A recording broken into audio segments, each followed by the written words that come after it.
मकामी वजीर मंसूबा बंदी एहसन इकबाल के मुताबिक जिला नारोवाल इस वक्त शदीद सैलाबी सूरत हाल से दो चार है। सैलाब की संगीनी के पेश नजर पाक फौज से मुआवनत तलब कर ली गई है। पानी के इखराज ने वसी इलाके को जेर-ए-आब कर दिया है। नाला डेक में भी शदीद तोगयानी जारी है। जिला इंतजामिया इमदादी कार्रवाइयों में मसरूफ है। आवाम से अपील है वो चौकस रहें, गैर जरूरी खतरा मोल न लें। आवाम अपनी हिफाजत को यकीनी बनाएं। मैं खुद भी नारोवाल आ रहा हूं। हालिया मानसून बारिशों और भारतीय आबी जारहियत के बायस वजीराबाद के दरमियान से गुजरने वाले नाला पलखों में इंतहाई ऊंचे दर्जे का सैलाबी रेला गुजर रहा है। लोग अपने माल मवेशी समेत नकल मकानी कर रहे हैं। ताज़ा तरीन सूरत हाल जानते हैं नाला पलखों के ऊपर मौजूद अपने नुमाइंदे राशिद चौधरी से। बिल्कुल, भारतीय आबी जारियत और हालिया मानसून बारिशों के बायस जो है दरियाओं और नदी नालों में पानी का बहाव जो है वो इंतहाई तेज हो गया है। मैं इस वक्त नाला पलखू के ऊपर मौजूद हूँ जो वजीराबाद शहर के बीच में से गुजरता है। इसमें भी इंतहाई ऊंचे दर्जे का सैलाबी रैला जो है वो गुजर रहा है। ये नाला जो है सोदरा और इसके गिरद नवा में जो इलाके हैं, हरीपुर बन और दीगर इलाके जो है वहाँ पर जो है पानी जो है गांव में दाखिल हो चुका है और जिसके बाद जो है लोग जो है नकल मकानी पर मजबूर हो चुके हैं। इंतजामिया ने जो है रात गए ऐलानात भी करवा दिए हैं। फौज और दीगर इदारे जो हैं वो भी यहाँ पर पहुँच चुके हैं और लोगों की मदद कर रहे हैं और लोग अपनी मदद आप के तहत जो है महफूज मकामात पर भी मुंतकिल हो रहे हैं। जी, आरिफवाला के करीब दरियाए सतलज में तोगयानी ऊंचे दर्जे के सैलाब के खतरे के बायस अलर्ट जारी कर दिया गया है। आर्जी हिफाजती बंद टूटने से फसलें, दरिया बुर्द और मुतादिद मकाना तबाह हो गए हैं, जिसके बायस सैलाब में घिरे लोग माल मवेशियों के साथ नकल मकानी पर मजबूर हैं। मजीद जानते हैं दरियाए सतलज पर मौजूद हमारे नुमाइंदे मोहम्मद असलम चौधरी से।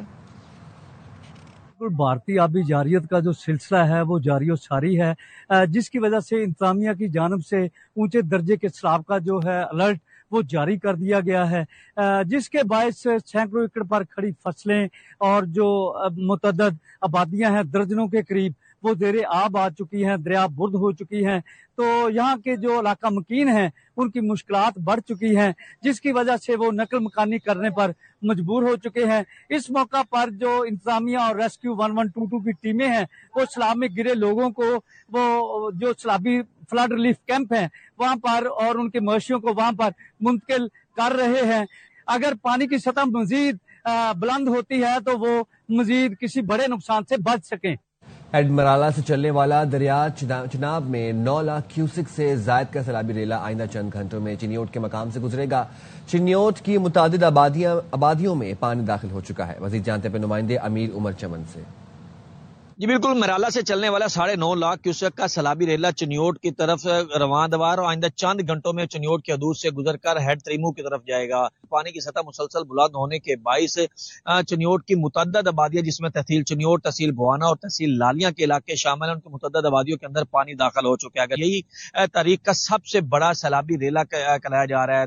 जिले इंतजामिया की तरफ से सख्त अलर्ट जो है रेड अलर्ट जारी कर दिया गया है। नशेबी इलाकों के लोगों को इनखला के लिए मुसलसल कोशिश की जा रही है, उनको निकाला जा रहा है। इसके साथ साथ दरिया की पट्टी के साथ जितने लोग मौजूद हैं उनको महफूज मकामात की तरफ मुंतकिल किया जा रहा है। इसी तरह अगर देखा जाए तो फैसलाबाद डिवीजन के अंदर फौज तलब कर ली गई है जो आइंदा चंद घंटों के अंदर जिला चिन्योट के अंदर भी पहुंच जाएगी और यहाँ पे लोगों को इनखला के लिए, लोगों को महफूज मकामात पर मुंतकिल करने के लिए और लोगों को महफूज बनाने के लिए वो अपना किरदार अदा करेंगे। जी, भारत की जानिब से आबी जारहियत का सिलसिला जारी है। दरियाए रावी पर सैलाबी रैले के बहाव में तेजी आ रही है।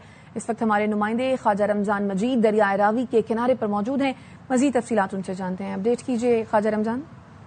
जी बिल्कुल, मौजूदा मानसून बारिशों का सिलसिला और इसके साथ साथ भारत की आबी जारियत का सिलसिला भी जारी है। मैं इस वक्त दरियाए रावी के किनारे पर मौजूद हूं और यहाँ पर दरियाए रावी में जो सैलाबी रेला है वो शिद्दत इख्तियार कर चुका है। जसर के मुकाम पर अगर बात की जाए तो 2,30,000 क्यूसेक के करीब जो है वो सैलाबी रेला गुजर रहा है, जबकि शादरा के करीब 75,000 और इसके साथ साथ जो है वो 2 लाख से 75,000 के करीब जो है वो क्यूसेक आइंदा 24 घंटों तक जाने का इम्कान है। तहम इस हवाले से जिला इंतजामिया की जानब से हिफाजती इकदाम किए गए हैं। रेस्क्यू का अमला बाकायदा तौर पर यहाँ पर खड़ा है और रेस्क्यू एहलकार जो है वो दिन रात ड्यूटी के फराइज सर अंजाम दे रहे हैं। शहरियों को भी चाहिए कि वो एहतियाती तदाबीर इख्तियार करें इन दिनों में, खास तौर पर जहाँ पर दरिया के करीबी जो मुकामी आबादियाँ हैं उनको चाहिए कि वो महफूज मुकाम पर मुंतकिल हो जाएं ताकि किसी भी किस्म के हादसे से बचा जा सके। जी सियालकोट में बारिश के तमाम रिकॉर्ड टूट गए। 12 घंटे के दौरान 405 मिलीमीटर बारिश रिकॉर्ड की गई। बेशतर गली मोहल्ले नदी नालों का मंजर पेश कर रहे हैं। कई इलाकों में 2 से 3 फुट पानी जमा हो गया। बरसाती पानी घरों में दाखिल हो गया। बिजली का निजाम भी दरहम बरहम और कई फीडर स्ट्रिप होने से शहर का बेशतर हिस्सा तारीकी में डूब गया। महकमे मौसमियात का कहना है 24 घंटे में वक्फे से मजीद बारिश भी हो सकती है। सियालकोट में परसों रात से शुरू होने वाली बारिश ने शहर को डुबो दिया। गलियां, सड़कें, चौराहे पानी में डूब गए। शहरियों को शदीद मुश्किलात का सामना है। मजीद तफसीलात बता रहे हैं हेड मराला रोड पर मौजूद हमारे नुमाइंदे आमिर जावेद भट्ट। जी बिल्कुल, परसों रात को शुरू होने वाली बारिश ने सियालकोट को पानी पानी कर दिया है। हर साइड पे कोई गली, मोहल्ला, चौराहा, कोई देहात ऐसा नहीं है जहां पर इस वक्त 4 से 5 फुट पानी नहीं खड़ा हुआ। मैं इस वक्त मौजूद हूँ हेड मराला रोड के ऊपर माछी कोकर गांव के बाहर। मेरे साथ इस वक्त एक बुजुर्ग शहरी मौजूद है, इनसे जानते हैं। 40 घंटे हो गए ने पानी इतने बारिश हो रही है ते पानी इस वेले 6 फुट जा रहा है। साडे बच्चे भी, माल मुआशी सब कुछ जिहड़ा ना तबाह हो गया, विच डुबे ने। साडा कोई एहलकार तुहाडा इत्थे नहीं पहुंचिया। ਅਸੀਂ बहुत मजबूर होए हैं, कोई ना कोई तरीके ਨਾਲ ਸਾਡੀ मदद की जाए। 405 मिलीमीटर जो है बारिश रिकॉर्ड की गई है और सियालकोट की हिस्से में इससे पहले कभी इतनी बारिश नहीं हुई। हर तरफ पानी ही पानी है और जो शहर इलाका के मकीन है उन्हें शदीद मुश्किलात का सामना करना पड़ रहा है। जी, दरियाई चनाब, सतलज और रावी में शदीद सैलाब के खतरात। वज़ीर-ए-आज़म ने वफाकी वज़रा को सूबा पंजाब के सैलाब से मुतासरा इलाकों का फौरी दौरा करने और इमदादी कार्रवाइयों की निगरानी करने की हिदायत कर दी है। वज़ीर-ए-आज़म ने नेशनल डिजास्टर मैनेजमेंट अथॉरिटी और दीगर मुतल्लिक़ा इदारों को भी हाई अलर्ट पर रहने की हिदायत की है। वज़ीर-ए-आज़म की चेयरमैन NDMA को PDMA के साथ मुसलसल राब्ते और मुकम्मल मुआवनत की हिदायत। वज़ीर-ए-आज़म ने कहा है इमदादी कार्रवाइयां मज़ीद तेज की जाएं और इदारों के आपस के रवाबित बढ़ाए जाएं। दरियाई गुजरगाहों के किनारे आबाद अफराद को फौरी तौर पर महफूज मकामात पर मुंतकिल किया जाए।